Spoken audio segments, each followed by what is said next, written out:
एक बार कैलाश पर्वत पर माता पार्वती ने महादेव से पूछा, प्रभु आप सदा ध्यान मग्न रहते हैं, संसार से विरक्त, कभी किसी के साथ नहीं दिखते, क्या आपको अकेलापन नहीं लगता?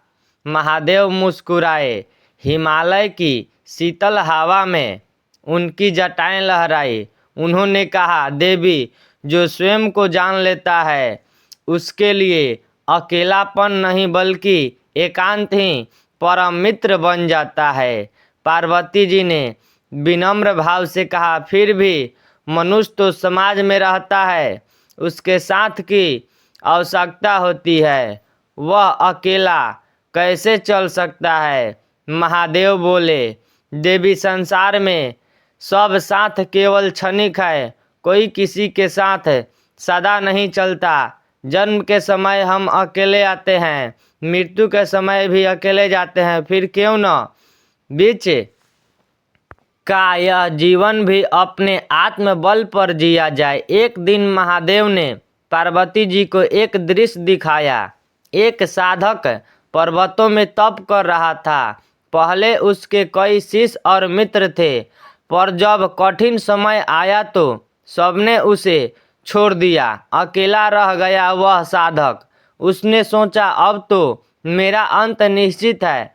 पर उसी क्षण महादेव उसके सामने प्रकट हुए और बोले, जब तक तू दूसरों के सहारे चला तूने केवल यात्रा की, अब जब तू अकेला है तब तूने चलना सीखा, यही आत्मबल है। महादेव ने आगे कहा, जो दूसरों पर निर्भर रहता है उसका विश्वास डगमगा जाता है, पर जो अकेले चलना सीख लेता है उसके भीतर शिव का निवास हो जाता है।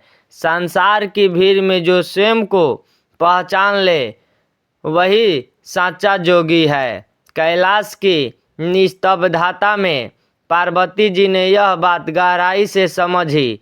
उन्होंने देखा, महादेव किसी से दूर नहीं बल्कि सब में विद्यमान है। वे अकेले नहीं, क्योंकि संपूर्ण ब्रह्मांड उनके भीतर समाया है। महादेव बोले, देवी, अकेले चलने का अर्थ यह नहीं कि किसी से प्रेम मत करो या साथ मत दो। इसका अर्थ है, यदि सब साथ छोड़ दें तब भी तुम्हारा मन स्थिर है। जो भीतर से पूर्ण है वही वास्तव में स्वतंत्र है।